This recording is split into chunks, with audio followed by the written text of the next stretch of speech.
Certified concurrent auditor of bank, peer reviewer of ICAI, and independent director in a listed company of NSC. He is mainly engaged in providing tax consultation, startup consultancy, project consultancy, SME, IPO consultation services. He has also given many presentations in Laghu Udyog Bharati and Chhattisgarh Chambers of Commerce. Last but not the least, he has also been Vice President of BNI Champions Raipur. Let's welcome Gaurav on stage, please.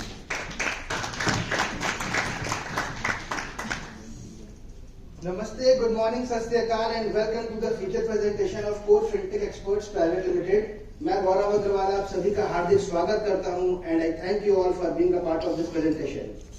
Friends, हमारा देश आजादी के 75 वर्ष पूरे होने की खुशी में आजादी का अमृत महोत्सव मना रहा है.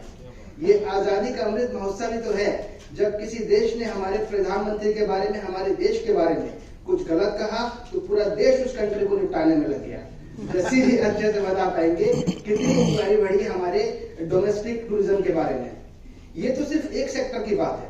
आने वाले 15-20 साल में हर सेक्टर में बिजनेस को इतनी ग्रोथ अपॉर्चुनिटीज आने वाली है जिसका आप अंदाजा भी नहीं लगा सकते. तो चलिए जानते हैं हम इस अमृत काल के महोत्सव में कैसे आप फायदा उठा सकते हैं. किसी भी कंपनी की ग्रोथ डिपेंड करती है कंपनी के ओनर के ऊपर. कंपनी का ओनर ग्रोथ में रुक जाता है, लेकिन जिस बिजनेस सेक्टर में वो है like tourism, finance, automobile etcetera, वो बिजनेस कभी नहीं रुकता. ऐसा कोई बिजनेस सेक्टर नहीं है इस दुनिया में जिसमें ग्रोथ नहीं है. हमने हमेशा कंपनी की ग्रोथ को रुकते हुए देखा है क्योंकि रुकावट मालिक की सोच में है. इतने साल से जिस स्टाइल में हम काम कर रहे हैं वैसे ही काम करना है.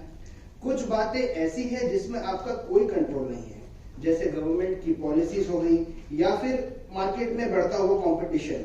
जब ऐसी बातों में कोई कंट्रोल है ही नहीं तो फिर उसमें उलझने से क्या फायदा. आने वाले टाइम में इंडियन इकोनॉमी $5 ट्रिलियन की हो जाएगी. जब इतना पैसा इकोनॉमी में फ्लो होगा तो क्या ये पॉसिबल है कि उसका बेनिफिट आपको ना हो.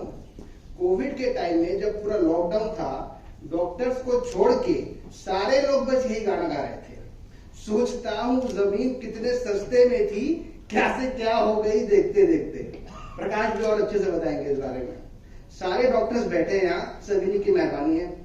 अब ऐसे टाइम में कोई डॉक्टर बोलेगा मैं क्लिनिक बंद करके रहूंगा तो फिर तो उसका क्या उपाय है. या कोई भी business owner including street vendors अगर आज ये बोलेगा कि मैं पेटीएम या फोन पे से पेमेंट नहीं लेता तो क्या होगा उसके बिजनेस का.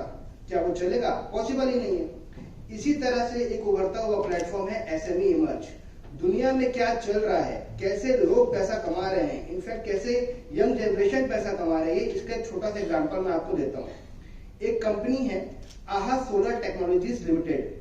इस कंपनी का 2023 का टर्नओवर सिर्फ 21 करोड़ रुपए था, प्रॉफिट 1.5 करोड़ था और इसका नेटवर्थ जो होता है, नेट एसेट्स जो इसकी थी सिर्फ 4 करोड़ रुपए की थी. जुलाई 2023 में इस कंपनी की शेयर मार्केट में लिस्टिंग हुई. लगभग 150 रुपए में कंपनी का शेयर मार्केट में लिस्ट हुआ. सिर्फ 6 महीने के गैप में आज इसका प्राइस 150 से बढ़कर 350 रुपए है.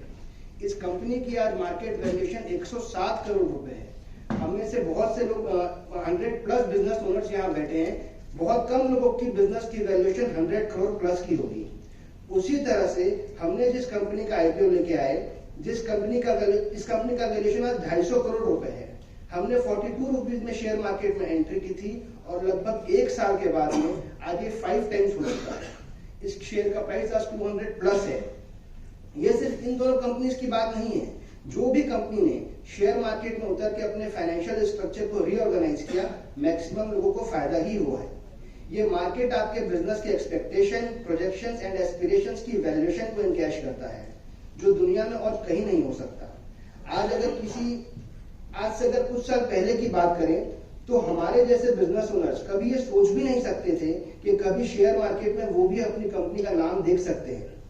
एसएमई आईपीओ इमर्ज एक ऐसा प्लेटफॉर्म है जिसने एसएमई सेक्टर के लिए एक रिवॉल्यूशन लेके आया है. आपने अक्सर गोपाल भैया को ये बोलते हुए सुना है कि वो लोगों को करोड़पति बनने में मदद करते हैं. क्या करते हैं गोपाल भैया? वो सिर्फ उन अच्छी म्यूचुअल फंड की स्क्रिप्ट्स आपके लिए खोजते हैं जो अच्छी कंपनीज में पैसा इन्वेस्ट करती है. शेयर मार्केट में वैल्यूएशन कुछ इस तरह से काम करता है. ये कोई थंब रूल नहीं है, बट जनरली ऐसा ट्रेंड देखा जाता है. कोई भी कंपनी अगर 1 करोड़ रुपए का प्रॉफिट कंपनी का सेगमेंट अच्छा हो तो ये वैल्यूएशन 20 से 25 टाइम्स तक भी होता है। अगर आप मेरे से पूछो ये फ्यूचर कौन सी बिजनेस का है, तो मैक्सिमम लोगों का जवाब रहेगा सोलर का, आर्टिफिशियल इंटेलिजेंस का। जयंत भैया तो हमेशा बोलते ही हैं why burn cash when sun is burning for you. तो मेरी ये सलाह है, अगर आप इस तरह की बिजनेस में उतर नहीं सकते तो कम से कम ऐसी कंपनीज के स्टॉक में जरूर इन्वेस्ट करिए। अब ये सब सुनने में तो बहुत अच्छा लगता है कि एसएमई आईपीओ, बट समझने वाली बात है कि इसमें कौन आ सकता है। कोई भी बिजनेस जिसका टर्नओवर 250 करोड़ से कम है या जिसकी प्लांट एंड मशीनरी में इन्वेस्टमेंट 50 करोड़ से कम है, वो एसएमई इमर्ज प्लेटफॉर्म में आ सकता है। लेकिन इन्वेस्टर पैसा वहीं लगाएगा जहां उसको प्रोडक्ट का फ्यूचर दिखता हो।